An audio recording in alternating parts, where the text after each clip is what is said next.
नमस्कार, मी उज्ज्वला सर्वांचं स्वागत करते। अप्पपत्रामध्ये शाबू घालून बघा किती मस्त अप्पपत्रात शाबूचा अप्प तयार होते। आता तर 1 वाटी मी शाबू घेतलाय। आता आपण ह्याला भिजत घालूया 4-5 तास।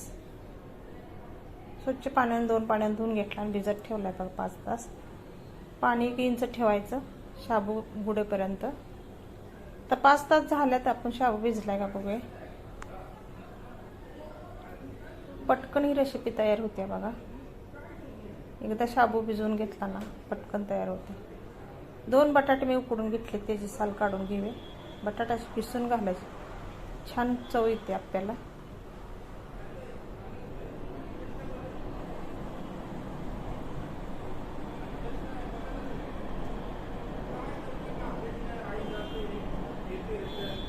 दोन्ही बटाटे आपण किसून घेऊया अशा पद्धतीने। खूप पातून पोकळ अशा पोहते। तर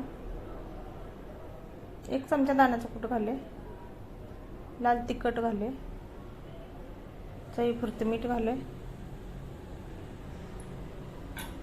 कोथिंबीर घाले, मिक्स करून घेवे।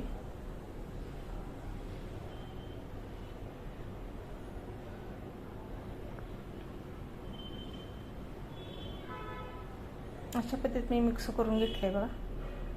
आता 1 चमच्याला पण कमीच आपण थोडं थोडं तेल घालूया।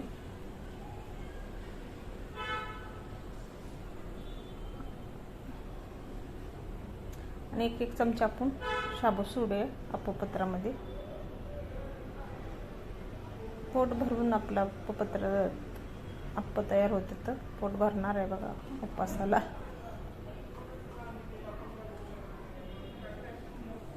झाकण ठेवायचं आणि वाफवून घ्यायचं। तर आता खालची बाजू वरती करूया अशा पद्धतीने।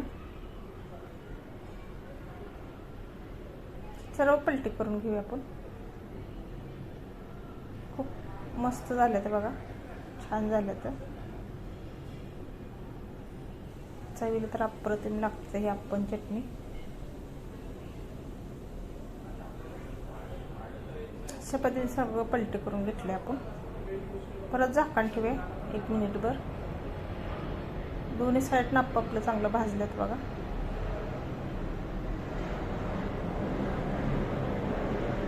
सर्व आपण पलटी करून घेतल्या दोन्ही साईडनं।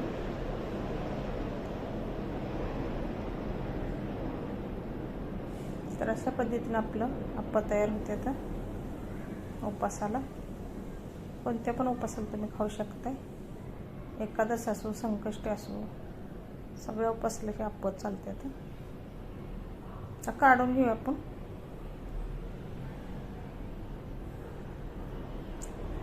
त्याच पद्धतीने आपण सर्व अप्प बनवून घेणार आहे। इकडं वल्ल नारळाचं मी खोबरे घेतले, मिरची घेतले 2, कोथिंबीर घेतले,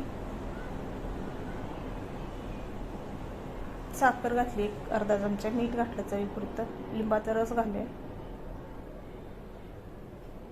पाणी घालू आपण थोडं आणि चटणी बनवून घ्यायची। अप्प आपलं तयार झालं। तर वाटीमध्ये चटणी काढून घेऊ। अप्प आणि नारळाची चटणी खूप टेस्टी लागते। एकदा नक्कीच करून बघा उपासाला अशा पद्धतीने। चवीला अप्रतिम होते। तर रेसिपी आवडली लाईक करा, सबस्क्राईब करा। असंच नवीन नवीन रेसिपीमध्ये भेटू आपण। रेसिपी आवडली धन्यवाद, बाय बाय।